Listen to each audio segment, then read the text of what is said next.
આમ આદમી પાર્ટીના ટોચના નેતાઓએ આજે જામ ખંભાળિયા તરફ પ્રયાણ કર્યું હતું, જેમાં વંગડી ડેમના વર્ષો જૂના પ્રશ્નને લઈને જળ હવન કરવામાં આવ્યો હતો. તો સાથે જ રાજુ કરપડાએ ત્યાંના ધારાસભ્ય મુળભાઈ બેરાને ચેલેન્જ પણ આપી દીધી હતી. શું છે સમગ્ર વિગત જાણીએ અહેવાલમાં. જય હિન્દ. BS9 TV ન્યૂઝ પર આપની સાથે હું છું નિધિ ગઢવી. આજે આમ આદમી પાર્ટીના નેતાઓએ જામ ખંભાળિયાના વંગડી ડેમ ખાતે જળ હવન કરી ખેડૂતોને સંબોધિત કર્યા હતા. એમનું કહેવું છે કે 1998માં ડેમનું ખાતમુહૂર્ત થયું, પણ હજુ સુધી ડેમનું કાઢ્યું એટલે કે દરવાજા નથી બન્યા, જેના કારણે ડેમનું પાણી સીધું જ દરિયામાં જતું રહેશે. આ તકે આમ આદમી પાર્ટીના નેતા રાજુ કરપડાએ શું કહ્યું સાંભળીએ. બધા ડાયરો મજામાં? તમને જોઈએ પછી વધારે હવે આવે ટ્રેન્ડમાં હાલે અટાણે. પહેલા તો આજની આ લડાઈમાં આમ તો ઇતિહાસ પણ એનો સાક્ષી છે કે જેને જેને ગામ માટે કંઈક સારું કર્યું છે એ કાં તો ગામના પાદરે ખપી ગયા છે ને કાં ગામના સીમાડે ખપી ગયા છે. આજે અહીંયા ગામના સીમાડે જેટલા પણ લોકો ઉપસ્થિત છે, એક વાત ચોક્કસથી કહીશ કે ગામનું અને સમાજનું સારું કરનારા લોકો આજે અહીંયા ઉપસ્થિત છે. સાથે જ મોટી સંખ્યામાં સરપંચો અહીંયા હાજર છે. તો એ વાત એની પુરાવો આપે છે કે આ સરપંચોએ જીવનમાં 1 રૂપિયાનો ભ્રષ્ટાચાર નહીં કર્યો હોય ત્યારે જ અમારા મંચ પર બેઠા છે. આનાથી મોટું કોઈ પ્રમાણિકતાનું સર્ટિફિકેટ. જબરજસ્ત રોડ છે, હાઈવે થી ઉતરો ને તરત જ શરૂઆત થાય છે એવો ફોરટેક રોડ છે, પેટનું પાણી ન હલે. શા માટે લડવાની જરૂર છે? શા માટે સંગઠિત થવાની જરૂર છે? જે પ્રવીણભાઈએ વાત કરી, શું કામ લડવું જોઈએ? શા માટે આજે ભેગા થઈએ છીએ?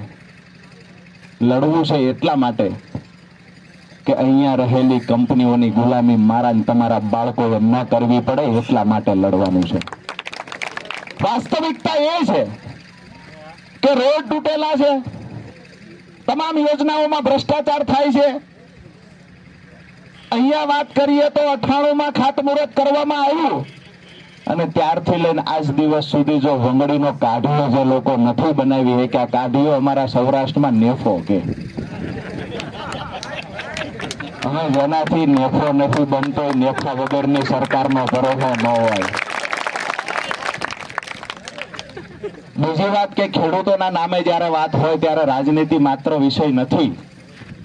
અહીંયાથી ઈસુદાનભાઈને પૂછ્યા વગર એક નવી જાહેરાત કરું છું કે અહીંયાના ધારાસભ્ય માન્ય મંત્રીશ્રીને કહીએ છીએ, તમે પણ ખેડૂતના દીકરા છો, તમારા હગાવાલા પણ ખેડૂત છે.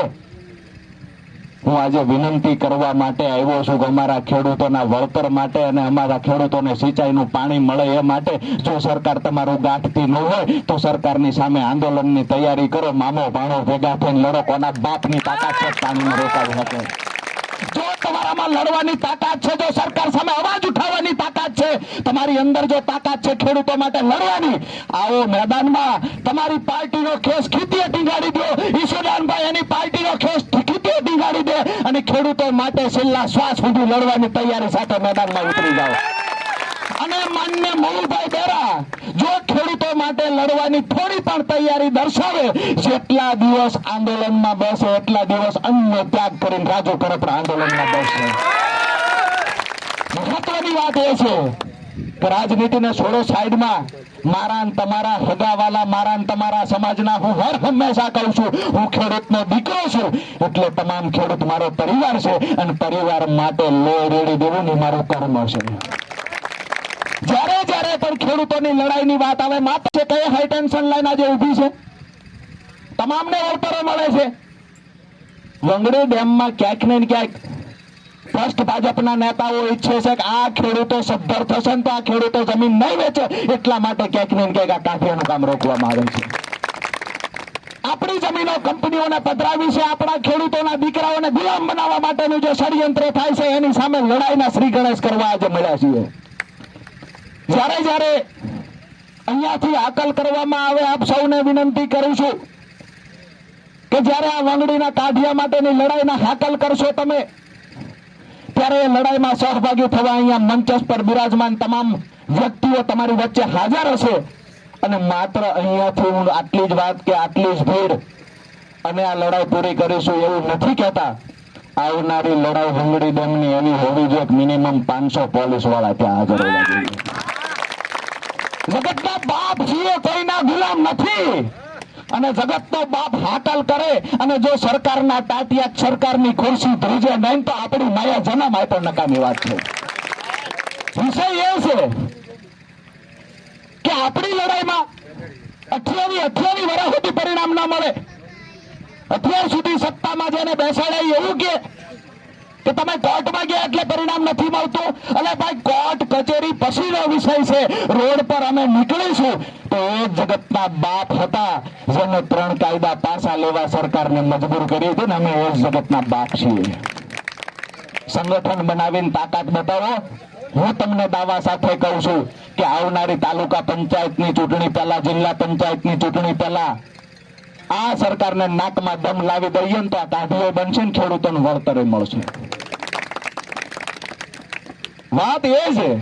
રાજુભાઈ કરપડા દ્વારા આજ વિસ્તારના ધારાસભ્ય અને મંત્રી મુળુભાઈ બેરાને ટકોર કરતા એવું કહેવામાં આવ્યું છે કે જો ખેડૂતો માટે લાગણી હોય તો વંગડી ડેમના દરવાજાનું કામ પૂર્ણ કરાવો અથવા હાથ ઊંચા કરો. તો આ સાથે રાજુભાઈ કરપડાએ એવી ચેલેન્જ પણ આપી છે કે જેટલા દિવસ મુળુભાઈ બેરા આ લડાઈમાં સાથ આપશે એટલા દિવસ હું અન્નનો ત્યાગ કરી આ લડાઈ લડવા તૈયાર છું. ભાજપ નેતા અને મંત્રીની ખેડૂતો માટે થોડી પણ લાગણી બચી હોય તો ચેલેન્જનો સ્વીકાર કરે એવું તેમણે કહ્યું છે. તાજેતરમાં જ આપણે આપ નેતા અને ભાજપ નેતા વચ્ચેની ચેલેન્જબાજી જોઈ હતી. તેના વિડીયો હજુ સુધી વાયરલ થઈ રહ્યા છે. ત્યારે હવે ફરી આ વખતે આપ નેતાએ ચેલેન્જની શરૂઆત કરી છે. જોઈએ હવે આ વખતે ભાજપ નેતા આ ચેલેન્જને સ્વીકારે છે કે કેમ. આ વિશે તમારું શું માનવું છે અમને કમેન્ટ કરીને ચોક્કસથી જણાવજો. આવા જ વધુ અહેવાલો સાથે મળતા રહીશું. તમે મારી YouTube ચેનલને સબસ્ક્રાઇબ કરવાનું અને અમને Facebook અને Instagram પર ફોલો કરવાનું ભૂલશો નહીં. બાકી અવનવી અપડેટ્સ માટે આપ જોતા રહો BSI TV ન્યૂઝ. નમસ્કાર.